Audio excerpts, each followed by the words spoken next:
I am back in the gym now, and it's Wednesday. Just done my morning exercise yesterday. Pretty cool. I had 2-3 good meetings regarding how I can go in and support the organization with basically an extension panel to the browser, so you can have whatever web application you're running to the left, and to the right you'll get a panel who is figuring out what's happening in your and supporting you with translation, suggesting on what to answer, etc.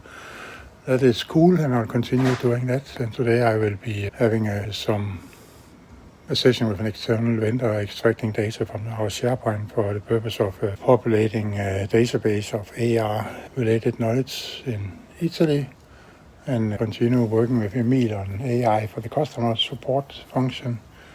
And I think also a meeting with Carlo and Versal. And yeah, I guess from a working day perspective, it's pretty cool to look forward to.